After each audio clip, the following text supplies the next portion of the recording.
Consciousness returned in stages. First, the weight of blankets. Then, morning light filtering through curtains I didn't remember closing. Finally, awareness that something fundamental felt wrong, though I couldn't name what.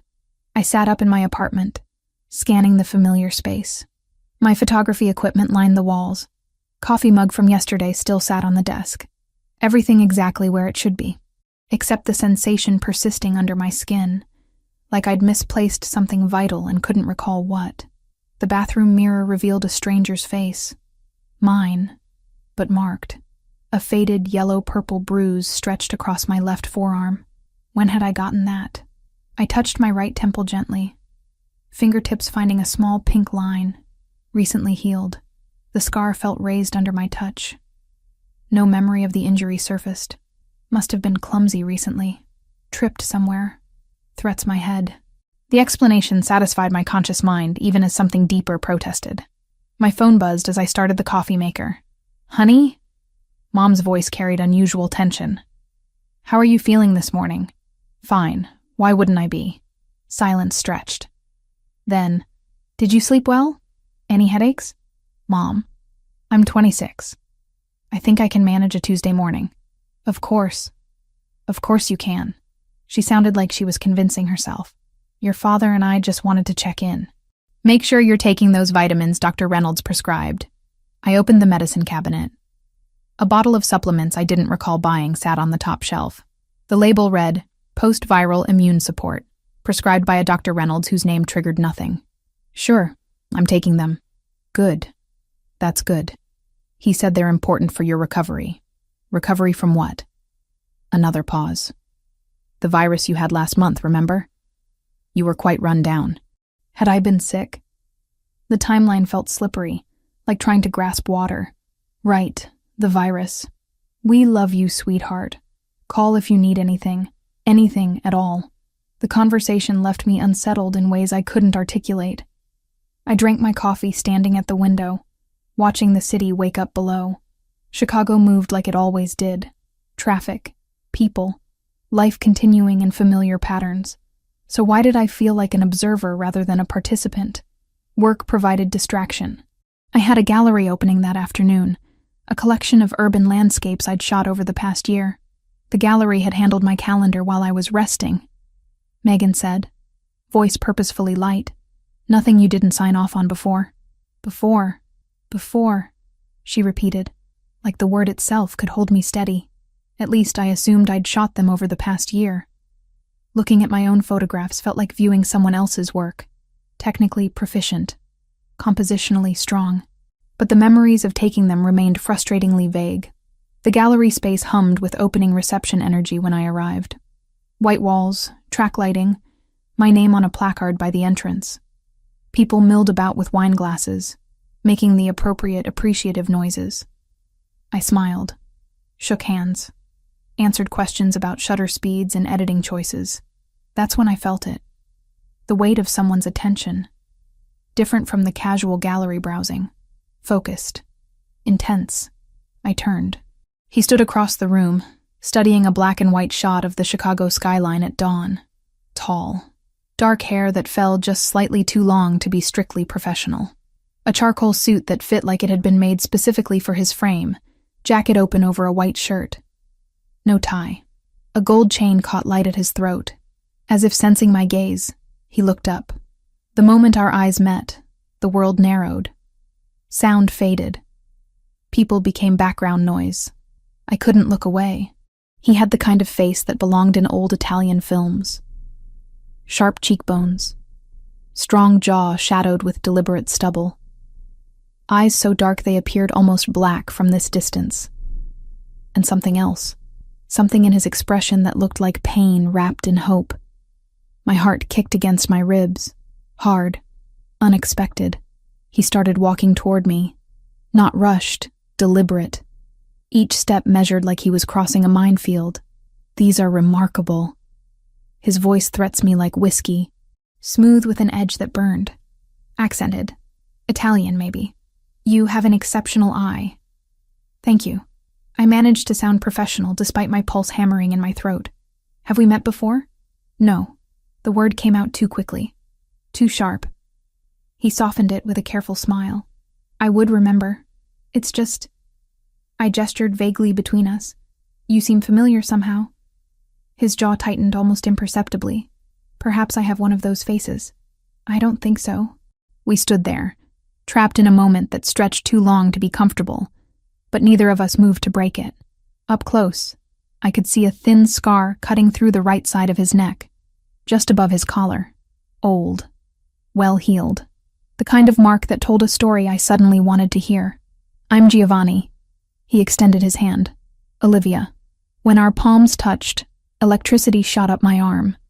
Not metaphorical. Actual physical sensation like touching a live wire. I gasped. He didn't let go immediately. His fingers wrapped around mine with careful pressure, thumb resting against my pulse point. Are you all right? His eyes searched my face with an intensity that bordered on desperate. Fine. Static electricity. Had to be. Sorry. Weird moment. Not weird. He released my hand slowly, reluctantly. Unexpected, maybe. The name echoed in my head. Giovanni. It resonated somewhere deep, like a song I'd heard once in a dream, and couldn't quite recall upon waking, but I was absolutely certain we'd never met. I would have remembered this. Him. The way he looked at me like I was the only person in the room. In the city. In the world. Can I ask you something? He stepped slightly closer. Close enough that I caught his scent. Cedar and something darker. Expensive. Would you allow me to take you for coffee? I'd like to discuss your work. I have a business that might benefit from your particular vision. Every rational instinct screamed that accepting was foolish. I didn't know this man. Didn't know anything about him except that he made my skin feel too tight, and my thoughts scatter like startled birds. Okay. His expression shifted. Relief flooded his features so completely that for a moment he looked younger, vulnerable. Then control slammed back into place and he became polished again. Composed. There's a place nearby. We could walk? I nodded, collected my jacket, told the gallery owner I'd return shortly. Giovanni held the door for me, his hand hovering near but not touching the small of my back as we stepped into late afternoon sunlight. The cafe was quiet. Corner table. 2 cappuccinos neither of us drank much of. He asked about my photography, how I chose subjects, what drew me to urban landscapes. His questions were thoughtful, specific, like he'd studied my work carefully before approaching. But underneath the professional conversation, tension thrummed. The air between us felt charged. Every accidental brush of fingers when reaching for sugar packets sent that same electric jolt through my nervous system. You mentioned a business? I finally asked. Import-export, international ventures. We're expanding our marketing presence, and your eye for capturing authentic urban beauty would be invaluable. Vague. Deliberately so. But something in the way he said it made me think the business was more complex than simple import-export. And I couldn't shake the feeling that this wasn't really about hiring a photographer. Why do I feel like I know you? The question escaped before I could stop it. Giovanni went very still. I don't know. You're lying. Perhaps. He met my gaze directly.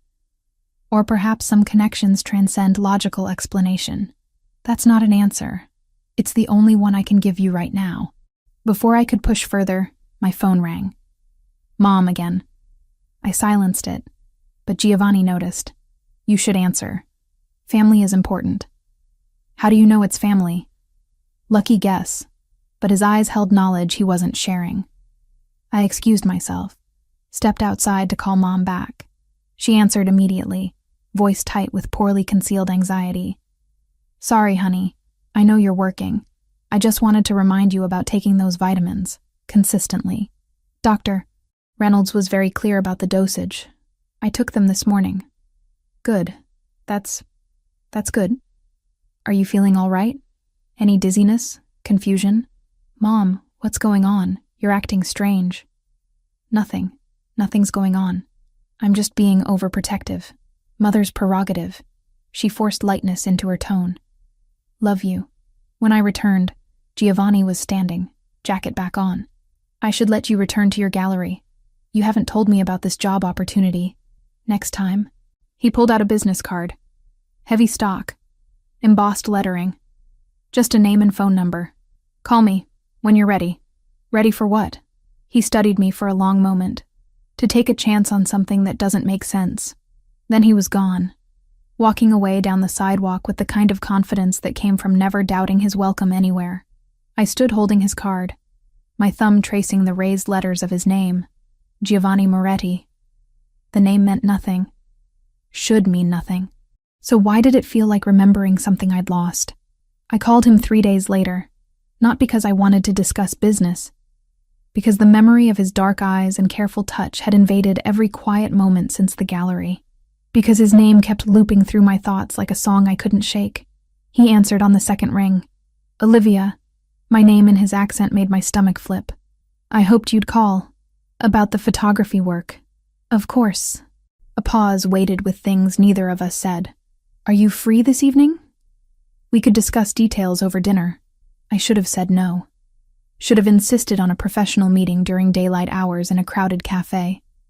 Instead, yes, escaped before logic could intervene. The restaurant was tucked into a side street I'd walked past 100 times without noticing.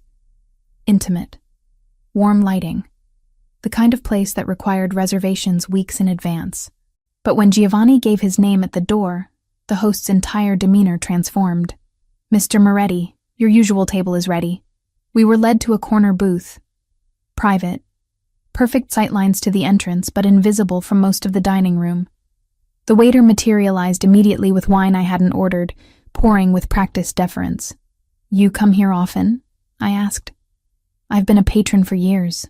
Giovanni settled into his seat with easy familiarity. The owner is an old friend. The conversation flowed. He asked about my work. Not surface questions, but detailed inquiries about composition choices, editing philosophy, why I preferred shooting during golden hour. Questions that suggested he'd studied my portfolio thoroughly. You mentioned urban landscapes, he said, leaning forward slightly. But I noticed several storm photographs in your collection. Rain, thunderclouds. Why? I love rain. The admission came automatically. Always have. There's something about the way it transforms familiar places into something new. His expression shifted. Relief washed over his features so completely it stopped my breath, like I'd answered a question he'd been desperate to ask but couldn't. What was that? I demanded. What? That look. Like I'd just said exactly what you needed to hear. Giovanni's jaw tightened. Perhaps you did. You're doing it again. The cryptic non-answers. I apologize. He reached across the table, fingers hovering near, but not quite touching mine. Some things are difficult to explain with words. Before I could press further, the waiter arrived with appetizers I didn't recall ordering. Giovanni had anticipated my preferences perfectly. The octopus dish I would have chosen. No olives anywhere in sight. Lucky guess? I asked pointedly. Observant. His hand finally closed over mine. The electric sensation returned. Stronger this time. You're very easy to read. Except I wasn't. I knew that about myself. Most people found me guarded. Difficult to know. But Giovanni navigated my reactions like he'd mapped them years ago. The meal stretched into hours. Wine flowed. Conversation ranged from photography to travel to philosophy. He spoke Italian occasionally, musical phrases that made my pulse quicken, despite not understanding the words. When I asked what he'd said, he'd translate something innocuous that didn't match the intensity in his eyes. Tell me about your family, he said during dessert. Mom and dad in the suburbs. Older sister Lauren. Pretty standard. You're close with them? Very. Though lately Mom's been, I hesitated, overprotective, calling constantly, asking strange questions about my health. Perhaps she has reason to worry. What's that supposed to mean? He studied me for a long moment. Nothing. Mothers worry. It's universal. But the way he said it suggested knowledge he wasn't sharing.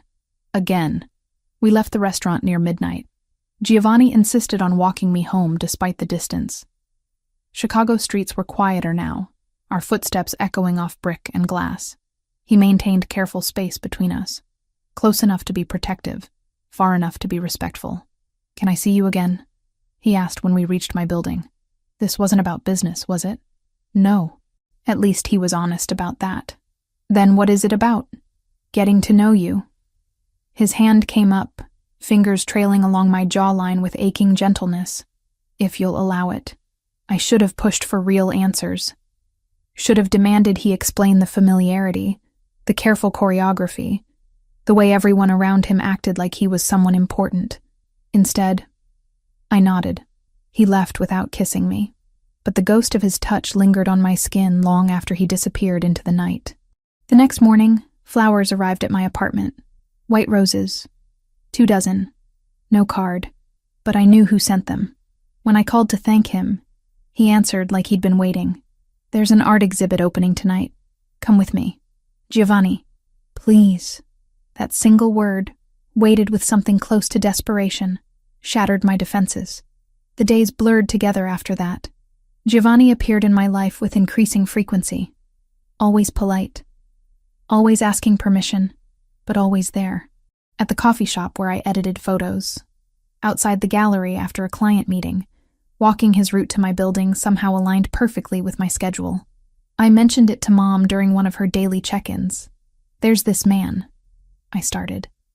A man. Her voice pitched higher. Tell me everything. I described Giovanni, his intensity, the way he looked at me like I was the answer to a question he'd been asking his entire life. What's his name? Mom asked. Giovanni Moretti. Silence. Then, that's wonderful, honey. I'm so happy for you. You don't even know him. I'm sure you have good judgment. When can we meet him? The enthusiasm felt wrong. Forced, like she was reading from a script. Maybe soon, I said carefully. Good. That's good. Your father and I would love that. And Olivia? Are you still taking those vitamins Dr. Reynolds prescribed? Yes, Mom. Every day? Consistently? Why does everyone keep asking me about these vitamins? Because they're important. Her tone sharpened slightly. For your recovery. From a virus I don't remember having. Another pause. Memory can be tricky sometimes. Just keep taking them, okay? Megan showed up at my apartment that afternoon unannounced. She brought coffee and pastries and a worried expression she couldn't quite hide. So, she settled onto my couch. Mom called me. Said you're seeing someone? News travels fast.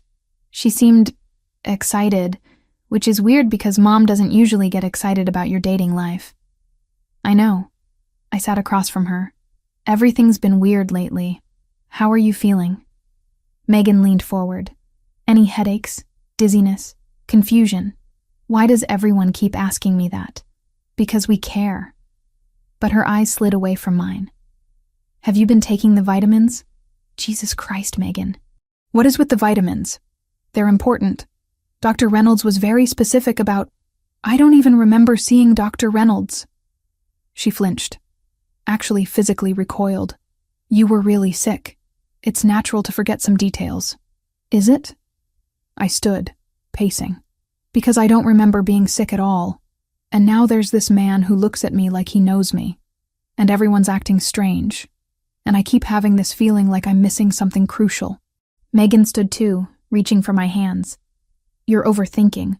The virus probably left you feeling off balance. Give it time. But she wouldn't meet my eyes when she said it. Lauren called that evening to cancel our planned sister dinner. Work emergency. I'm so sorry. You never cancel. I know. It's just... things are complicated right now. Her voice sounded strained. But I'm glad you're seeing someone. Mom told me about Giovanni. Of course she did. She said he sounds nice. She's never met him. Well, when she does, I'm sure it'll be fine. The forced casualness made my skin crawl. Giovanni took me to another dinner 2 nights later. Different restaurant. Same excessive deference from staff. This time I noticed how other patrons looked at him. Respectful. Wary. Like he was someone whose attention you wanted, but whose anger you feared. Who are you really? I asked over wine. A man who runs an import business. People don't react to import businessmen like you're dangerous. His expression went carefully neutral. Perhaps I have an imposing presence. That's not an answer. It's the one I can give you right now. He reached across the table, capturing my hand. Can that be sufficient? For now, I should have said no. Should have demanded truth or walked away. But when he looked at me with those dark, pleading eyes, I found myself nodding despite every warning bell ringing in my skull. Because the truth was, I didn't want to walk away. Whatever this was, whatever he wasn't telling me, the pull between us felt stronger than reason, stronger than fear, stronger than the growing certainty that everyone in my life was lying about something I desperately needed to know. During these 2 weeks since our first meeting at the gallery, Giovanni became woven into the fabric of my daily life in ways that should have felt invasive, but somehow didn't. He'd text good morning before I'd finished my first cup of coffee, send flowers on random Tuesdays for no reason, except he'd seen them and thought of me, show up outside my favorite editing cafe with an umbrella when the weather forecast predicted rain I hadn't checked. "This is moving fast," I told him one evening as we walked along the lakeshore. The water reflected city lights, creating paths of gold and silver on black surface. "Is it?" His hand found mine, fingers threading through with practiced ease. "Time is subjective. That's not an answer.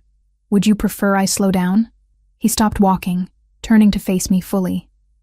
"Because I can, if that's what you need." What I needed was for him to make sense, for this overwhelming pull between us to have logical explanation. Instead, I shook my head. "No, don't slow down." Relief transformed his features. He pulled me closer, forehead resting against mine. "Good. Because I don't think I could." The kiss that followed erased every rational thought. His mouth moved against mine with desperate hunger, tempered by careful control. Like he'd been starving, but didn't want to devour me too quickly. When we finally broke apart, both breathing hard, the world felt tilted. Giovanni took me to places he claimed were his favorites. A botanical garden on the city's edge where private sections required special access he somehow possessed. We walked through greenhouses full of orchids and tropical plants, the humid air making my skin damp. He knew the names of flowers I'd never heard of, could identify species with casual expertise. "How do you know all this?" I asked, touching a blood-red bloom. "I pay attention to beauty." His eyes never left my face when he said it. Another evening, a rooftop restaurant I'd photographed once but never visited. Too expensive, too exclusive. But the host greeted Giovanni by name, led us to a table overlooking the entire city skyline. Chicago spread beneath us like scattered jewels. "This view," I breathed, already mentally composing shots. "It's better during storms." Giovanni sipped wine, watching me instead of the scenery. "The lightning makes the city look alive. Dangerous and beautiful simultaneously." Something about that specific observation triggered déjà vu so powerful I had to grip the table edge. I'd been here before. I was certain of it. Stood in this exact spot, watching storm clouds roll across Lake Michigan while rain hammered the glass barriers. "You okay?" Giovanni's hand covered mine immediately. "Have I been here before? With you?" His jaw tightened. "Why would you think that?" "I don't know. It just feels..." I trailed off, unable to articulate the sensation. "Familiar?" He supplied quietly. "Yes." He studied me for a long moment. "Perhaps some places resonate with people. Strike chords we don't understand." But the way he said it suggested he understood perfectly. Back at my apartment one night, I noticed more inconsistencies. High-end camera lenses I definitely didn't own last week now sat in protective cases on my equipment shelf. A collection of photography books about Italian architecture filled a gap I hadn't known existed. Designer jacket hanging in my closet with tags still attached, in exactly my size and preferred style. I called Megan. "Did you put stuff in my apartment?" "What? No. Why would I do that? There's equipment here I don't remember buying. Expensive equipment." Silence stretched too long. "Maybe you're forgetting small purchases?" "The virus really took it out of you." "Megan, a $3,000 lens isn't a small purchase. Have you been taking your vitamins?" She deflected with the question everyone kept asking. "Dr. Reynolds said recovery issues could persist if you're not consistent with treatment." I wanted to scream. Instead, "Yes, I'm taking them." "Good, that's good. Maybe the purchases will come back to you once the supplements rebuild your system." But that didn't explain the jacket with tags attached. Didn't explain books I'd never ordered arriving with no shipping record. Mom called during my lunch break 3 days later. Honey, Dad and I were thinking, why don't you bring Giovanni for dinner this weekend? We'd love to meet him. You've never been this enthusiastic about anyone I've dated. That's not true. We're always happy when you're happy. Her voice carried forced brightness. And you sound so happy when you talk about him. I barely talk about him. You mention him every time we speak. She paused. Which is wonderful. We just want to get to know him. Is that so strange? It was. Everything about their reaction was strange. But I agreed anyway. Partly to see how they'd interact with Giovanni. Partly because refusing felt like it would confirm suspicions I couldn't yet name. Giovanni picked me up Saturday evening for the drive to my parents' suburban home. He wore dark slacks and a burgundy button-down, the collar open to reveal that gold chain I'd grown accustomed to seeing. Casual elegance that probably cost more than my rent. Nervous? I asked as we merged onto the highway. Should I be? Most people are nervous meeting parents. I'm not most people. He glanced at me, one hand leaving the steering wheel to rest on my thigh. And I suspect your parents will be gracious. Something about that word choice bothered me. Not welcoming or kind. Gracious. Like he expected them to perform a role. Mom practically vibrated with tension when she opened the door. Giovanni, so wonderful to finally meet you. Come in, come in. Robert, they're here. Dad emerged from the living room, hand extended for a shake that Giovanni accepted with firm professionalism. Mr. Parker, thank you for inviting me into your home. Call me Robert, please. Dad studied Giovanni with an intensity that bordered on examination. Olivia's told us you work in import-export? International trade. Among other ventures.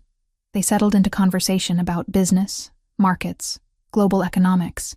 I helped Mom in the kitchen, watching her hands shake slightly as she arranged appetizers. You okay? I asked quietly. Fine. Just want everything to be perfect. She forced a smile. He seems nice. Very polished. Mom, what's going on? Why are you acting weird? I'm not acting weird. I'm being a mother meeting her daughter's new boyfriend. But her eyes wouldn't hold mine when she said it. Dinner passed with strange undercurrents I couldn't identify. Giovanni charmed my parents effortlessly, asked questions about their lives, their work, their interests, shared stories about his own family in Italy, most of whom were apparently deceased. He described his childhood in Milano with vivid detail that made Mom tear up. You've been through so much, she said, reaching across the table to squeeze his hand. I'm glad you found Olivia. So am I, Susan. He looked at me when he said it. More than you know. The familiarity jarred me. When had they transitioned to first names? Why did my parents treat Giovanni like he was already family rather than someone they'd just met? After dinner, Dad pulled Giovanni aside for what he called a quick chat in his study. I helped Mom load the dishwasher, watching her carefully. You really like him, I observed. Of course. He obviously cares about you deeply. She rinsed a plate, movements mechanical. That's all we've ever wanted. For you to be happy and cared for. Why does it sound like you already knew that? Before tonight? Her hands stilled. Mothers have intuition. That's not an explanation. Olivia. She turned to face me fully. Sometimes we have to trust that people are doing what's best, even if we don't understand all the reasons why. What does that mean? It means Giovanni is good for you, and that's what matters. Before I could press further, the men returned. Giovanni thanked my parents with genuine warmth, promised we'd visit again soon. The drive back to the city was quiet. I stared out the window, processing the evening's strangeness. They liked you, I finally said. I'm glad. He reached for my hand. Their approval means something to me. Why? You barely know them. Barely know me, really. Don't I? His thumb traced circles on my palm. Sometimes connections transcend timelines. You keep saying cryptic things like that. I know. He brought my hand to his lips, pressing a kiss to my knuckles. I'm sorry. Some truths are difficult to speak. Try anyway. He pulled the car into a spot outside my building but didn't release my hand. What if I told you that every moment with you feels like coming home?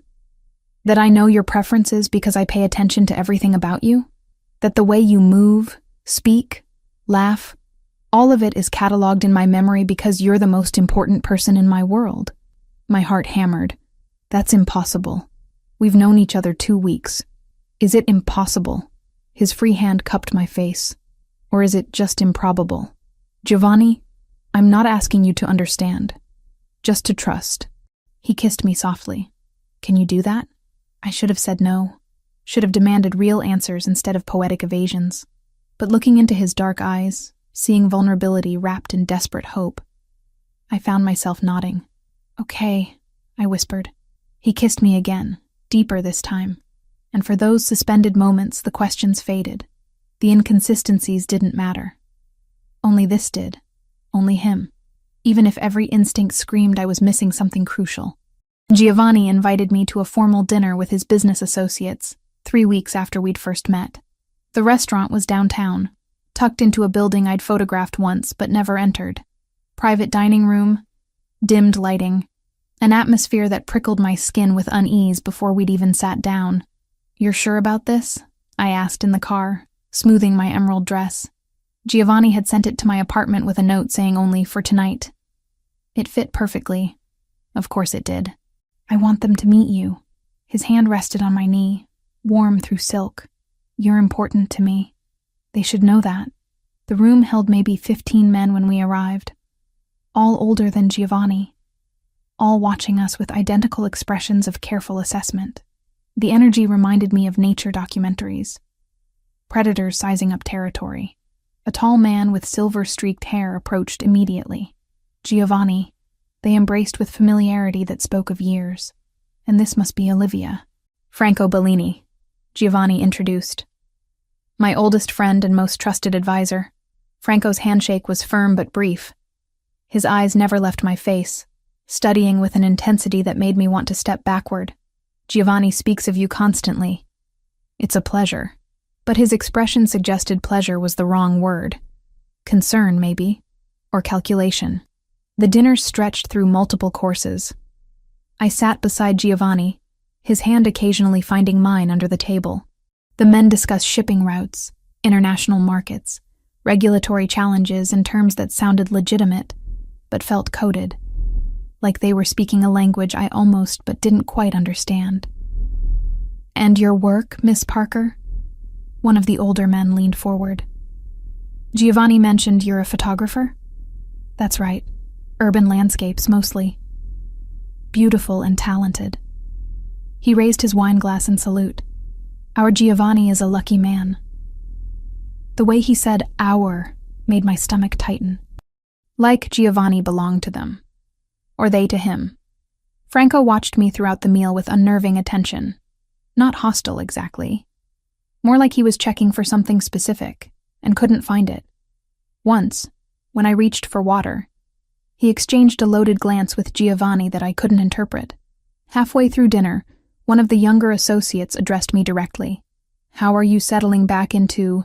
He cut himself off so abruptly his fork clattered against his plate. How are you settling into the relationship? The correction was too obvious, too jarring. Settling back implied I'd been somewhere before, but I'd never met these people. Never been in this room. Fine, I managed. Everything's been unexpected, but good. Giovanni's hand tightened on mine. When I glanced at him, something raw flickered across his features before control slammed back into place. After dinner, we drove to my apartment in silence. Giovanni parked, but made no move to leave the car. Come up, I said. Not quite a question. He studied me for a long moment. Are you sure? Yes. My apartment felt smaller with him in it. He moved through the space like he was relearning geography he'd once known by heart. Pausing at the window, trailing fingers along the bookshelf, standing in my bedroom doorway with an expression I couldn't read. Giovanni? He turned, crossed the room in 3 strides, pulled me against him with careful urgency. Tell me this is real. That you want this. It's real. My hands found the buttons of his shirt. I want this. The first time we made love, my body responded with terrifying familiarity, like muscle memory overriding conscious thought. Every touch felt simultaneously new and ancient. Giovanni whispered Italian against my skin, phrases I didn't understand, but that made heat pool low in my belly. Sei mia, he breathed. Sempre mia. The words resonated in ways I couldn't explain, made something deep inside me ache with recognition. Afterward, he fell asleep with his arm around my waist, face buried in my hair. I lay awake, listening to his breathing even out. Careful not to wake him, I slipped from bed and grabbed my robe. His jacket hung over my desk chair. I shouldn't have looked. Knew I was crossing a line. But my hands moved before reason could stop them, fingers sliding into the inner pocket. Photographs. Maybe a dozen. All of me. My breath caught. I shuffled through them with shaking hands. Me in a white dress, laughing. Me and Giovanni with arms wrapped around each other, both wearing rings. Me on a beach in sundress I'd never owned. Me in front of buildings I'd never visited. One stopped my heart. Wedding photograph. Professional. I wore a lace gown, held a bouquet of white roses. Giovanni stood beside me in a tuxedo, looking at me like I hung the moon. We were surrounded by people I'd never met, in a church I didn't recognize. I shouldn't have looked, but a folded invoice peeking from Giovanni's jacket pocket snagged my attention. La Primavera framing, custom archival mount, 16 and 20 rush. The description meant nothing and everything. A frame for what? For whom? I slipped the paper back, palms suddenly damp. The question pulsed in my ears all night. What are you hiding from me that feels like it belongs to me? I spun. Giovanni stood in the bedroom doorway, pulling on his pants. His eyes went to the photographs in my hands. All color drained from his face. What are these? My voice came out strangled. I can explain. You have pictures of us getting married. Married, Giovanni, and I don't remember any of it.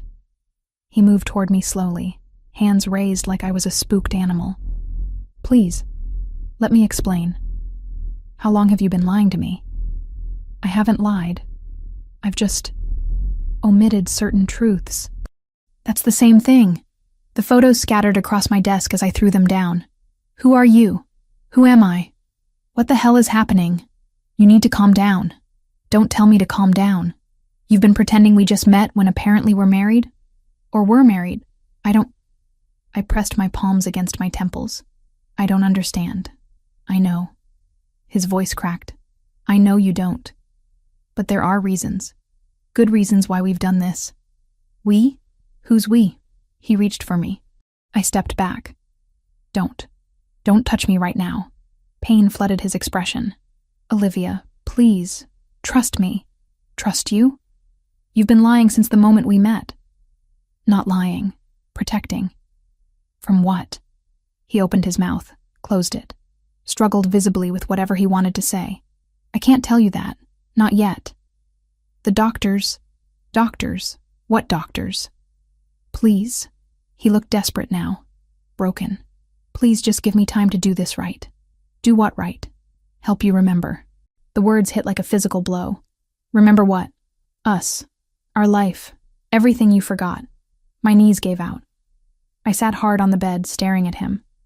I have amnesia. Yes. From what? An accident. 6 weeks ago. You were in the hospital for 2 weeks. When you woke up, you'd lost the last 2 years of memory. 2 years. The vitamins. The constant questions about my health. Mom's forced enthusiasm. Megan's careful monitoring. Everyone acting like they were reading from a script. Everyone knows, I whispered. My family. My friends. They're all in on this. Giovanni nodded miserably. And you what? Decided to make me fall in love with you all over again instead of just telling me the truth? The doctors advised it. Said forcing the memories could cause more damage. That recreating our relationship naturally would be safer. Safer. I laughed. Hysterical. Broken. You think this is safer? Letting me think I'm going crazy? I'm sorry. He dropped to his knees in front of me. I'm so sorry. But I couldn't lose you. And if telling you the truth meant risking more damage, I couldn't. Get out. Olivia. Get out of my apartment. Now. He stood slowly, collected his jacket, paused at the door. I love you.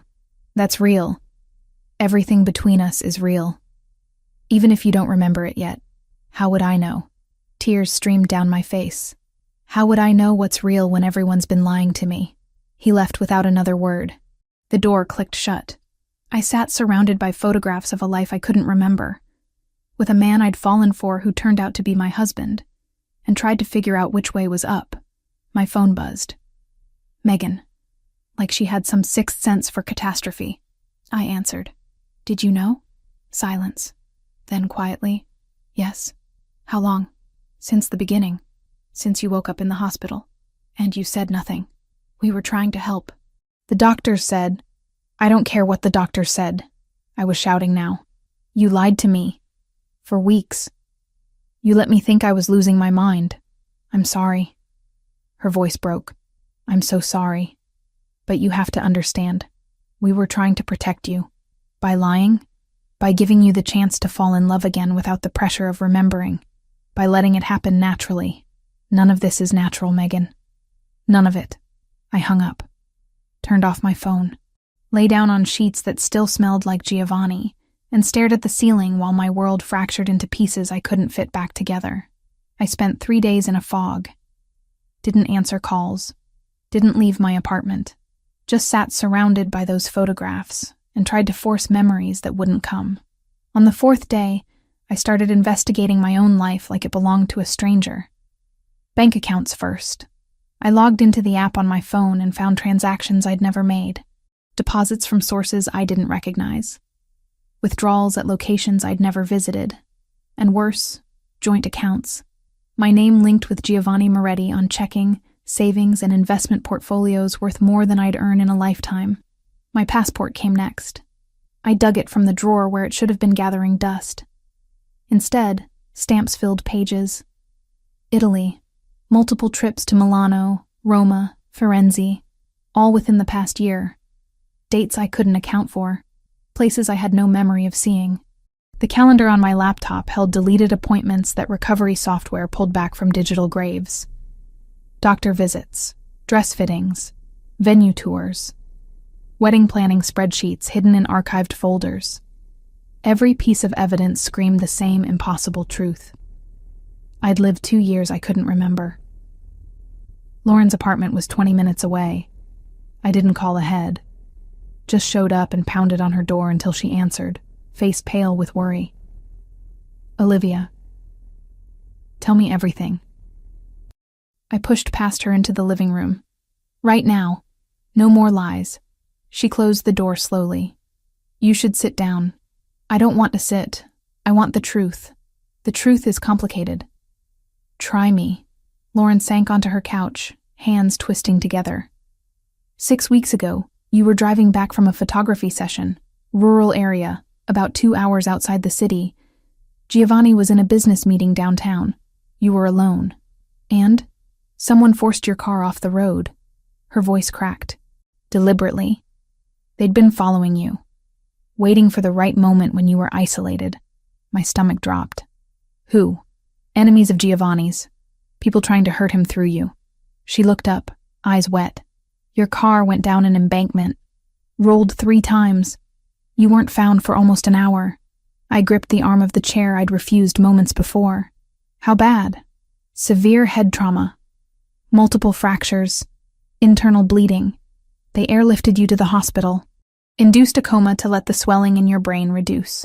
She wiped her face. We didn't know if you'd wake up. Giovanni stayed by your bed for 2 weeks straight. Wouldn't leave. Wouldn't sleep. Just held your hand and waited. But I did wake up. Yes. After 14 days. But when you did, the last 2 years were just gone. You thought it was 2 years earlier. Didn't remember Giovanni, the wedding, anything. The neurologist said it was retrograde amnesia. Traumatic brain injury sometimes causes it. And everyone decided lying was the best option. It wasn't lying. Lauren stood, pacing. The doctors said forcing the memories could cause more psychological damage. That recreating your relationship naturally might help them return without trauma. So Giovanni, your parents, Megan, me, we all agreed to try. To let you fall in love again without the pressure of remembering. That's insane. It was survival. She turned on me. You nearly died, Olivia. Your husband was destroyed. We were trying to protect you both. The word husband hit like a physical blow. I don't even know him. You did. You do. The woman you were before the accident loved him more than anything. But I'm not her anymore. Aren't you? Lauren moved closer. You fell for him again, within weeks. Same connection, same chemistry. That has to mean something. Before I could respond, her doorbell rang. She checked her phone, face going pale. It's Mom and Dad. You called them? They deserved to know you'd figured it out. My parents entered with expressions of careful concern. Mom rushed to me immediately, pulling me into a hug I couldn't return. Baby girl, we're so sorry. We wanted to tell you every single day. Then why didn't you? Dad settled onto the couch, looking older than I'd ever seen him. Because the alternative was worse. Watching you wake up to the reality that you'd lost 2 years, that you'd married someone you didn't remember, that people had tried to kill you. How do you process that all at once? So you made me think I was losing my mind instead. No. Mom gripped my hands.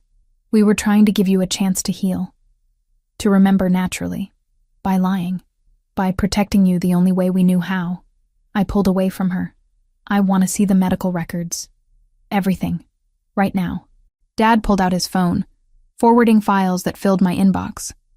Hospital admission records, brain scans, neurologist reports, all documenting Olivia Parker's admission 6 weeks prior with severe traumatic brain injury and subsequent amnesia. The evidence was irrefutable. But evidence and acceptance were different things. I need to talk to Giovanni, I said finally. Honey, maybe give it some time. Now. I need to talk to him now. Mom nodded reluctantly. I'll call him. He arrived within 15 minutes. Must have been waiting nearby, prepared for this conversation. When he walked into Lauren's apartment, the pain etched into his features made my chest constrict. Olivia. Just my name. Nothing else. Can we speak privately? Lauren's bedroom offered the only space. We stood on opposite sides, the bed between us like a demilitarized zone. Tell me everything, I demanded. From the beginning. No half-truths, no omissions. Everything. Giovanni leaned against the wall. Like standing unsupported required more energy than he possessed. We met 2 years ago. At an art gallery, actually. You were exhibiting your work. I was there with Franco on business but saw your photographs and couldn't look away. When I met you, I knew. Immediately. That you were going to change my life. What do you do? Really? I run an organization. Import-export is the legitimate face. Underneath, there are operations that exist in gray areas. Some illegal. Some just morally complicated. He met my eyes. I'm not a good man, Olivia. But I've tried to be better since meeting you. You're telling me I married a criminal. I'm telling you that you married someone who loved you enough to give you the choice. I told you what I was after 3 months. Showed you everything. Expected you to leave. His voice dropped. You stayed. Why would I do that? Because you saw past what I did to who I was trying to become. Because you believed in second chances. Because you loved me as much as I loved you. He pushed off the wall. We got married 6 months ago. Small ceremony. Just family and close friends. You wore white roses. Said they reminded you of first snowfall. The detail struck something deep. White roses. Snow. A flash of memory so brief I couldn't grasp it. The accident. I prompted. My fault. I should have sent security with you. Should have insisted you didn't take that job. But you were so excited about the landscape work, and I couldn't deny you anything. Self-loathing saturated every word. They used it against us. Tracked you. Waited until you were vulnerable. Forced you off the road. Who? Rivals. They've been dealt with. The way he said it suggested permanence. And you decided lying was better than just telling me. The neurologist was explicit. Dr. Reynolds. He said forcing traumatic memories could cause irreparable psychological damage. That allowing them to return naturally through familiar experiences was the safest path. Giovanni crossed his arms. So we recreated our first meeting. Our first dates. Gave you the chance to fall in love without the weight of expectations. Except I did fall in love. The admission hurt. With someone who doesn't exist. I exist. He moved closer. Every moment was real. The only difference is you didn't remember the history. But the connection. The feelings. Those were genuine. How would I know? How would I know what's real when everyone's been performing roles? Because you feel it. He reached for my hand. I didn't pull away. Your body remembers even when your mind doesn't. The way you respond to my touch, the way you laugh at my jokes, the way you look at me when you think I'm not watching. That's not performance. That's truth. I wanted to argue, wanted to be angry. But standing there, his hand in mine, warmth spreading up my arm, I couldn't deny the pull. Couldn't deny that every cell in my body recognized him, even when my conscious mind drew blanks. I need time, I whispered. Take all the time you need. He released my hand reluctantly. I'll wait, however long it takes. Even if you never remember, even if you decide this isn't what you want, I'll wait. What if I can't be her, the woman you married? You are her. Memory doesn't define identity. You're still Olivia, still the woman who sees beauty in storms, who speaks 5 languages when she's nervous, who eats ice cream directly from the container at midnight. A sad smile touched his lips. Still the woman I love more than my own life. I left Lauren's apartment alone, refused rides from everyone, needed to walk, to think, to process the impossible reality that I'd lived an entire life I couldn't access. My phone rang as I reached my building. Unknown number. I answered anyway. Miss Parker? I slept on the far edge of the bed, a country away, though only an arm's length apart. Before dawn, he tucked a blanket over my shoulders and left a glass of water on my nightstand, the way muscle memory sets your body moving while the mind is still lost. We were both learning how to love without a map. Dr. Reynolds. Your family asked me to reach out. I'd like to schedule an appointment to discuss your recovery. Recovery? Like I was broken. Maybe I was. Tomorrow, I agreed. I'll come tomorrow. That night, I lay in bed staring at wedding photographs I'd pulled from that hidden folder. Studied the woman in white who wore my face but lived in memories I couldn't reach. She looked happy, radiant, completely in love with the man whose arms wrapped around her. I tried to remember, tried to force something, anything, to surface. Nothing came, just the persistent sense that I'd lost something vital I'd never get back. Dr. Reynolds' office occupied the top floor of a medical building I'd never visited but somehow felt familiar.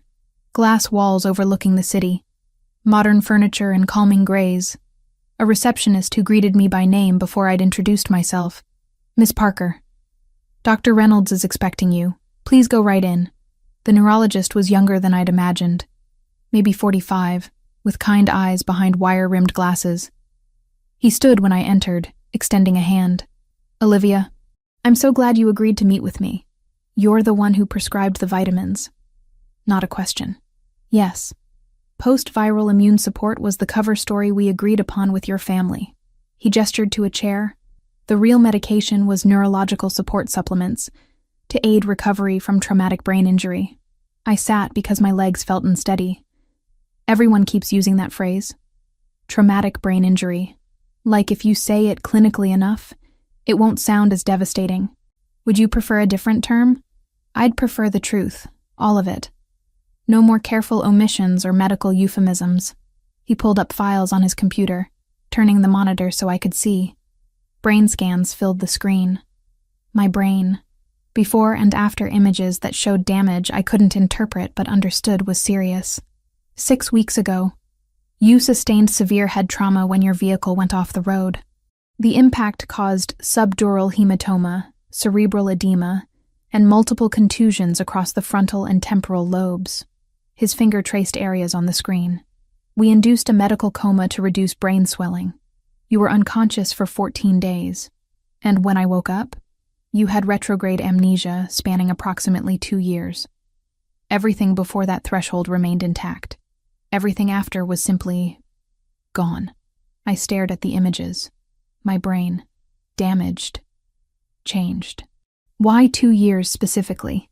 Traumatic amnesia doesn't follow neat timelines. The injury affected areas responsible for memory consolidation and retrieval. The 2-year mark likely corresponds to when those specific neural pathways were most active in forming recent long-term memories. Can it come back? Dr. Reynolds leaned back, choosing words carefully. Sometimes, partial recovery is more common than complete restoration. Fragments might return. Emotional memories often precede factual ones. But I can't promise full recovery. Enforcing it, telling me everything immediately, could have caused additional psychological trauma.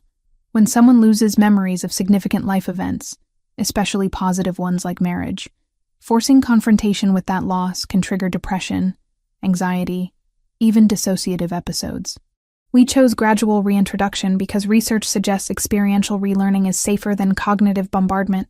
You mean lying to me was safer? I mean protecting your mental health while giving your brain time to heal was our priority. No apology in his tone. Just clinical assessment. The approach we took has shown success in similar cases, allowing you to develop feelings naturally, without the pressure of remembering, created authentic emotional connections that might trigger memory restoration.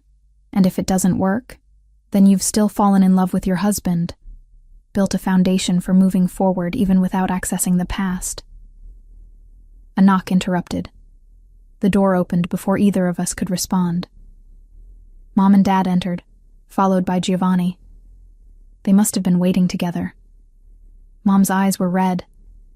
"Honey." "Doctor, Reynolds said you wanted the complete medical history." "I want everything. Hospital records, the accident report, every decision you made while I was unconscious and couldn't consent." Dad pulled out folders, thick with documentation. "It's all here, every test, every consultation, every discussion we had about the best path forward." I took the files, hands shaking slightly.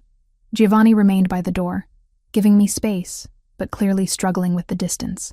"The accident," I said, looking at him. "Tell me exactly what happened." He moved closer, but only to the chair beside mine. Not touching. "You were returning from a landscape shoot in a rural area, 2 hours outside Chicago. I was in a meeting with Franco and several associates. We'd been negotiating a territorial dispute that had turned hostile." "With who?" "A rival organization. Russian. They wanted access to shipping routes we controlled. I refused. They retaliated by targeting you." His jaw clenched. "They'd been surveilling us for weeks. Knew your schedule, your routes, when you'd be alone. How did they force me off the road?" "Tactical vehicle intercept. They boxed you in, then rammed your car from the side. You went through a guardrail, down an embankment. The car rolled 3 times before coming to rest against trees." He closed his eyes briefly. "You weren't found for 47 minutes. By then, you'd lost significant blood from internal injuries." Mom made a choking sound. Dad's arm went around her shoulders. "Life flight brought you to Northwestern Memorial. You went straight into surgery for the hematoma, then intensive care." Giovanni's hands fisted on his knees. "I arrived at the hospital while you were still in surgery. Stayed there. Didn't leave until you woke up 2 weeks later. And the people who did this? No longer a concern." The finality in his voice left no room for questions. "When I woke up," I prompted Dr. Reynolds. "You were confused, disoriented, asked for your sister. When your family arrived, you referenced events from 2 years prior as if they'd happened yesterday. Didn't recognize Giovanni at all. Became agitated when we tried to explain the gap." He pulled up more files. "We ran extensive cognitive testing. The amnesia was clean. No memories of meeting Giovanni, dating him, the wedding, your married life together. Just complete absence." "What did I say when I didn't recognize him?" Giovanni's voice came out rough. "You asked who I was. Why a stranger was in your hospital room. When I tried to tell you we were married, you panicked, thought we were lying, trying to manipulate you."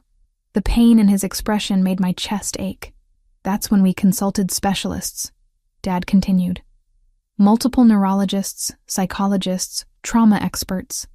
Everyone agreed that forcing the memories could cause more harm than good. So you orchestrated an elaborate deception. We recreated your life," Mom corrected. "Set you up in your old apartment that we'd maintained as a studio. Made sure your work was waiting. Created the conditions that existed before you met Giovanni. And then made me fall in love with him again. We gave you the opportunity," Giovanni said quietly. "The falling was yours." Dr. Reynolds stood, I have your discharge paperwork from the hospital. Surgical notes. Everything documented. You're welcome to seek second opinions. Talk to other specialists. But I stand by our approach. Can I see the house? I asked Giovanni. The one we supposedly shared? It's yours. Our home. Not supposedly. He pulled keys from his pocket. I'll take you now if you want. The drive took 30 minutes. Giovanni drove in silence while I watched Chicago transform from urban to suburban to estate. The house sat behind gates that opened to his touch. Stone and glass architecture. Modern but warm. Gardens that even in autumn looked meticulously maintained. Inside felt like stepping into someone else's dream. Open floor plan. Art on walls I would have chosen. Furniture arranged how I preferred. And photographs. Everywhere. Us. Together. Laughing, traveling, living a life I couldn't access. This was your office. Giovanni opened a door to a room I'd clearly designed myself. Photography equipment, editing station, prints covering walls. My work. Better than anything in my portfolio. Matured. Evolved. The bedroom nearly broke me. Our bed. Closet full of my clothes beside his. Bathroom with 2 sinks, my products lined up next to his cologne. Evidence of shared daily life in every detail. There's more. He led me to a study. Pulled a leather journal from a desk drawer. You kept this. Documenting our relationship. From the first meeting through the wedding. I opened to a random page. My handwriting. Dated 8 months ago. Giovanni surprised me with a weekend in Napa. We toured vineyards, tasted wine until we were giggling like teenagers. At dinner, he asked what I loved most about us. I said how he sees me, really sees me. Not just the surface, but everything underneath. The fears and dreams and contradictions. And he doesn't try to change any of it, just loves me as I am. Tears blurred the words. This woman, this version of me who wrote with such certainty, such joy. I didn't know her. I'm sorry. Giovanni's voice cracked. I'm so sorry I couldn't protect you. That my world, my enemies, they hurt you. Cost you this. I looked up at him, this man I'd fallen for, who turned out to be my husband, who'd orchestrated an elaborate recreation of our courtship to spare me pain. I don't know how to be her, the woman who wrote this. You don't have to be her. You just have to be you. What if I never remember? What if this is permanent? Then we build new memories. Start fresh. Fall in love again without the weight of what came before. He moved closer. I told you before. I'll wait. However long it takes. Even if it's forever. That's not fair to you. Loving you is the only fair thing I've ever done. I closed the journal. Looked around this room that should feel like home but felt like a museum. I need time to process this. All of it. Take all the time you need. The house is yours. I'll stay elsewhere. Where will you go? I have properties. Places that are mine alone. You need space to figure out what you want without me crowding you. He left me there, in our house, surrounded by evidence of a life I'd lost. I wandered through rooms, touching furniture, studying photographs, trying to force recognition that wouldn't come.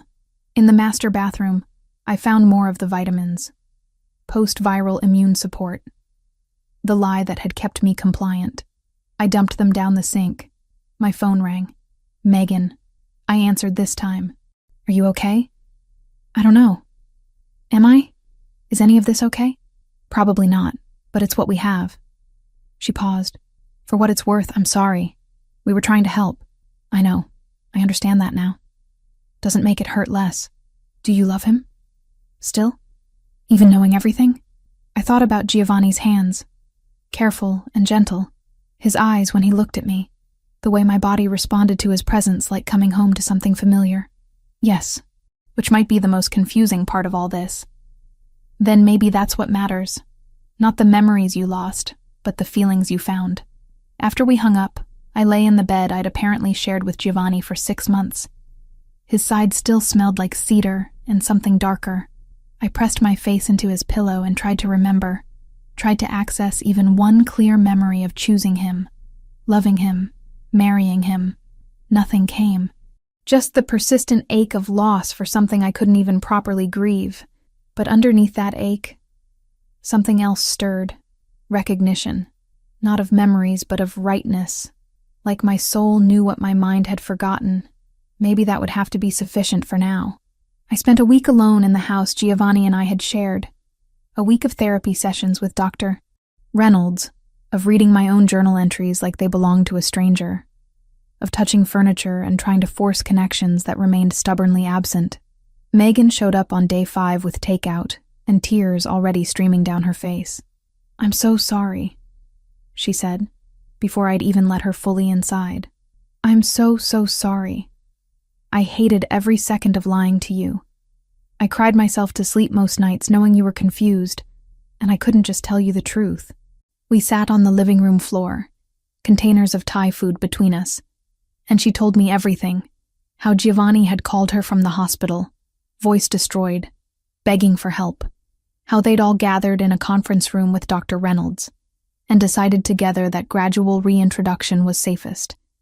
How she'd practiced conversations in her mirror, rehearsing casual lies until they sounded natural. "You have to understand," she said, gripping my hands. "We weren't trying to manipulate you. We were trying to protect you from a truth that could have broken you completely. I know, and I did. Understanding and forgiving were different processes, but I was working toward both. I'm not angry anymore, just sad, for all of us. Do you love him? Still?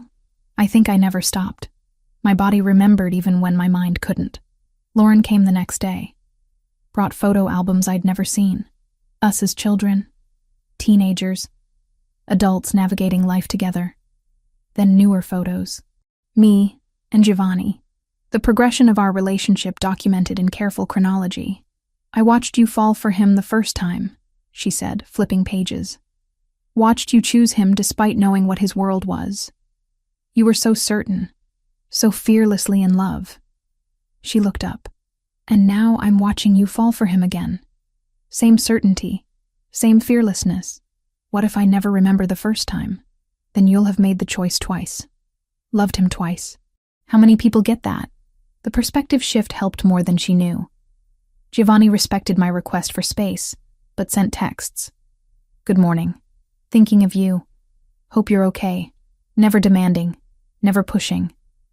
Just letting me know he was there. Waiting." On day 8, I called him. "I'm ready. Show me everything." He arrived within 20 minutes. Must have been nearby, hoping. We started at a restaurant downtown. Intimate, candlelit. He ordered for both of us without asking, then caught himself. "Sorry. Habit. We always shared everything. It's okay. I trust your taste." Over dinner, he told me the story. How he'd seen me across a gallery 2 years ago and known instantly his life had just changed. How he'd approached, expecting rejection, and received curiosity instead. How our first conversation had lasted 4 hours because neither could walk away. "When did you tell me what you really do?" 3 months in. I took you to a safe house. Showed you documents, introduced you to Franco, explained everything, expected you to leave. His hand found mine across the table. You stayed, said you saw who I was trying to become, not just who I'd been. After dinner, we drove to the church where we'd married. Empty now. Quiet. Giovanni led me to the altar. You wore white roses in your hair. Said they reminded you of fresh snow. Your vows made me cry, which embarrassed me in front of Franco. A sad smile. You promised to love me through whatever came. And you did, even when my world tried to kill you. Standing there, I felt something. Not memory exactly. More like echo. Residual emotion that my body had stored even as my mind forgot. Warmth spreading through my chest. Recognition without conscious recollection. I feel something, I whispered. Not memory, but something. His eyes lit with desperate hope. That's how it might come back. Feelings first, facts later. Doctor. Reynolds said, "Stop quoting Dr. Reynolds. Just be here with me." He pulled me close. We stood in the church where we'd married, and I let myself feel without forcing memory. Let my body remember what my mind couldn't access. The next location was a rooftop bar. The same one where we'd had dinner weeks ago. But this time, Giovanni took me to the edge, to the spot where rain hammered glass barriers during storms. We came here during a thunderstorm last year. You photographed lightning striking the lake. Said it looked like the city was fighting back against the sky. He stood behind me, arms around my waist. Told me you loved me for the first time, right here, while rain tried to drown us both. The sensation hit harder this time. Déjà vu so powerful I gasped. For a split second, I remembered. Actually remembered. The smell of rain. The sound of thunder. The feeling of certainty when I'd turned in his arms and spoken those 3 words. Then it was gone. Slipped away before I could grasp it fully. I almost had it, I said, frustrated tears building. It was right there. That's progress. That's more than you've had in weeks. He turned me to face him. We'll keep trying, however long it takes. Over the following days, we visited more places. The botanical garden where he'd proposed. The beach in Michigan where we'd spent our honeymoon. Each location triggered fragments, emotional echoes. Brief flashes that dissolved before solidifying into actual memory. Dr. Reynolds explained it during my next appointment. Emotional memory returns before episodic memory. Your hippocampus is damaged, but your amygdala, the emotional center, is intact. You're remembering how things felt before remembering what actually happened. Will I ever remember the events themselves? Maybe, maybe not. But the feelings are equally valid. Perhaps more so. I decided to move back into the house permanently. Our house. It felt right in ways I couldn't articulate. Giovanni had been staying at one of his properties downtown, giving me space. When I called to tell him I was staying, the relief in his voice made my decision feel inevitable. I'll continue staying away, however long you need. No, come home. It's your house too. Our house. Our house, I agreed. My parents came for dinner that weekend. Mom cried when she saw me and Giovanni moving around the kitchen together, the choreography natural despite my missing memories. Dad pulled me aside. You were so happy before. Happiest I'd ever seen you. I know you can't remember that, but I'm watching it happen again. Watching you choose him again. He squeezed my shoulder. That's not coincidence. That's truth. Megan and I rebuilt trust slowly. She stayed over one night, and we watched videos from my phone. Me and Giovanni at friends' weddings, on vacation in Italy, just being together in mundane daily life. The woman in the videos laughed freely, touched him constantly, looked at him like he was oxygen. I was really happy, I observed. You were complete. Like you'd found the piece that had always been missing. Do you think I can be that again? Without the memories? I think you already are. You're just building it differently this time. 3 weeks after learning the truth, Giovanni and I stood in the kitchen making breakfast together. He cracked eggs. I handled coffee. The radio played jazz. Rain pattered against windows. I love rain, I said absently. I know. He smiled. You always have. And in that moment, surrounded by the ordinary domestic beauty of Saturday morning, I realized something crucial. The memories might never fully return, but the love was here, present, real. Giovanni, he looked up from the stove. I love you. The words came easily, truthfully. I don't remember falling in love with you the first time, but I'm falling in love with you now, and that feels like it matters more. The spatula clattered to the counter. He crossed to me in 3 steps, cupping my face with hands that trembled slightly. Say it again. I love you. Not because I remember loving you before, because I choose you now. When he kissed me, it felt like coming home and starting new simultaneously. Past and present collapsing into a single moment of certainty. We'd rebuild, create new memories while fragments of old ones surfaced when they were ready. And maybe that was better than simply recovering what was lost. Maybe choosing him twice, loving him twice, meant something more profound than memory ever could. Outside, rain continued falling. Inside, we built our future from pieces of a past I couldn't access but didn't need to. Because this, right here, was real. And reality was turning out to be more than I'd dared hope for. 3 months had passed since that afternoon in Lauren's apartment when my world had fractured and reformed simultaneously. 3 months of therapy sessions where Dr. Reynolds patiently helped me navigate a reality that included memories I couldn't access and losses I couldn't properly grieve. Some fragments had returned. Small things mostly. The scent of cedar triggering sudden recognition of Giovanni's cologne.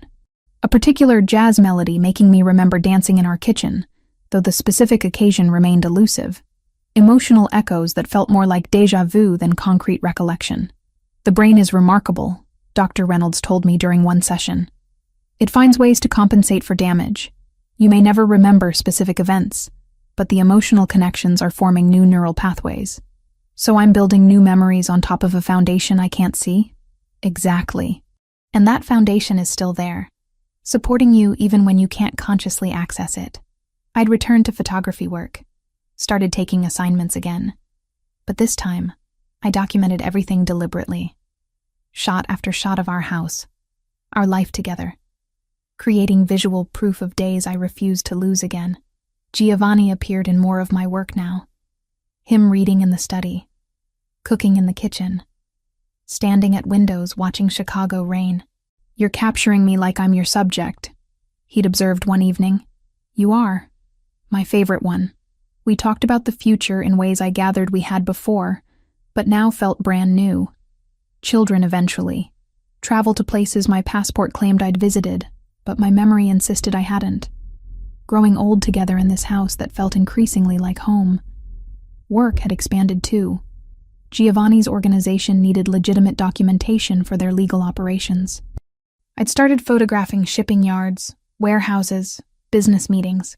Franco had even smiled when reviewing my portfolio. "She has your eye," he'd told Giovanni. "Sees what matters." She always has. The night everything crystallized happened exactly 3 months after Lauren had revealed the truth. Storm clouds had been building all afternoon, the kind of weather that made my soul sing even when I couldn't remember why. We stood on the veranda watching lightning fracture the sky. Rain hammered the city below, transforming familiar streets into something wild and beautiful. Giovanni's arm wrapped around my waist, his warmth anchoring me against the wind. "This," I said, not looking away from the storm. "This is what I love, what I've always loved." "I know. How? How do you know me better than I know myself?" "Because I've spent 2 years studying you like art, learning every preference, every fear, every dream." He turned me to face him. "And then I got to do it again these past months. Fall in love with you twice." The rain intensified, soaking us both through the covered veranda's gaps. I touched his face, tracing the sharp lines I'd memorized without conscious effort. "I love you," I said. Not the first time since learning the truth, but the first time with this particular clarity. Not because I remember falling in love before, not because everyone tells me I should, because standing here, right now, choosing you feels like the most honest thing I've ever done. His hands cupped my face with aching gentleness.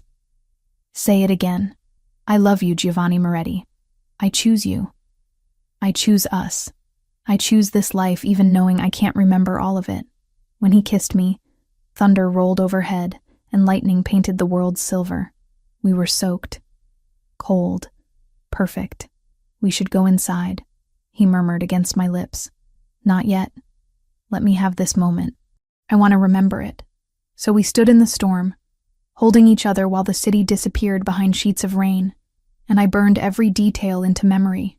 The way his shirt clung to his chest, how his eyes reflected lightning, the feeling of absolute certainty that this, right here, was truth.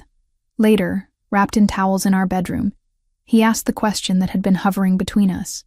"Do you want children? Eventually?" "Do we?" I countered.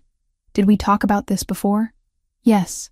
You wanted to wait until your photography career was more established, but you definitely wanted them." I thought about tiny humans with his dark hair and my eyes, about building a family from this second chance foundation, about creating memories that would be ours from the beginning. I want that. Not right away. But yes, eventually. The relief in his expression told me this mattered more than he'd admitted. "Whenever you're ready. We have time." Therapy continued through the following months. Some memories trickled back. I remembered our wedding vows, though not the ceremony itself. Recalled visiting Italy, though the specific locations remained foggy. My brain was healing in its own mysterious timeline, returning fragments when it felt safe. Work flourished. My portfolio expanded with projects I was conscious of creating. Giovanni supported every venture, attended every gallery showing, celebrated every success like it was his own. 6 months after choosing him in that storm, we decided together to try for a family. No pressure, no expectations, just us, building forward rather than trying to reconstruct the past. When the pregnancy test showed positive 3 months later, I stared at it with a mixture of joy and terror. "This is real," I whispered when I showed Giovanni. "We're really doing this. We're really doing this." He pulled me close, hand already moving to my still flat stomach. "Are you scared, terrified, and happy?" "Both. That's called being human, love." Now, 12 months since that afternoon when truth had destroyed and rebuilt my world, I sat in our study reviewing photographs. The album spread across my desk showed our life in careful chronology. Some images triggered recognition. Others remained beautiful mysteries. Giovanni appeared in the doorway, coffee in hand. "How are you feeling?" I touched my stomach, where our daughter grew. We'd found out the gender last week. A girl. I'd cried, though I couldn't say if I was remembering wanting a daughter or simply feeling it fresh. Good. Tired. Happy. He set the coffee down, moved behind my chair to look over my shoulder at the photos. "Do you remember that day?" The image showed us at the beach. Me in a yellow sundress, laughing at something off camera. Him looking at me like I'd hung the moon. "No, but I can see how happy we were." "Are," he corrected gently. "How happy we are." "Yes, are." Some memories might never return. Dr. Reynolds had been honest about that. The trauma was severe enough that portions of those 2 years could be permanently inaccessible. I'd made peace with that uncertainty. Made peace with being a woman who'd loved the same man twice, who'd chosen him in different timelines with the same certainty. I closed the album and turned to Giovanni. "Tell me again. About the first time we met. Which version?" A sad smile touched his lips. "The first time? Or the second?" "Both. Tell me both." So he did. Told me about seeing me across a gallery 2 years ago, and knowing his life had just changed. Told me about approaching me weeks ago and falling in love all over again. Told me stories about a life I'd lived but couldn't fully access, and about the life we were building now. Outside, rain began falling. Of course it did. The city transformed under water's touch, becoming something new while remaining fundamentally itself. Like me. Like us. I stood, took his hand, led him to the window. We watched Chicago disappear behind rain, and I thought about all the versions of myself that had stood here. The woman before the accident. The woman who woke without memories. The woman I was becoming now. Different. Same. Evolving. "I'm glad you waited," I said quietly. "Glad you let me fall in love with you again instead of just telling me I already had. Even knowing we could have avoided months of confusion. Especially because of that. I got to choose you twice, Giovanni. How many people get that gift?" He rested his hand over mine on my stomach. Our daughter moved beneath our touch, a reminder that we were building forward, creating a future that didn't require perfect memory of the past. "Thank you," he whispered. "For what?" "For choosing me. Both times. For being brave enough to love me even when you couldn't remember why." I turned in his arms, meeting his dark eyes that I'd memorized twice. It was never about memory. It was always about truth. And the truth is, some part of me has always known you. Will always know you. Memory or no memory. The rain continued. Inside, we held each other and planned futures built on fractured pasts. My photography career was thriving. His organization was expanding into more legitimate ventures. Our daughter would arrive in 6 months, born into a family that understood the value of second chances. I might never remember our first kiss, might never recall the exact moment I decided to marry him, but I remembered this. Every moment from this point forward, I was fully conscious, fully present, fully choosing this life, and that mattered more than any lost memory ever could. Mom texted every morning now, photos of her garden, the baby blanket growing longer row by row. Dad pretended not to cry on video calls and failed beautifully. Megan kept my calendar brutal and my coffee gentle. Lauren sent me voice notes reminding me to eat, to sleep, to be patient with a brain that heals like a shy animal, slowly, then all at once.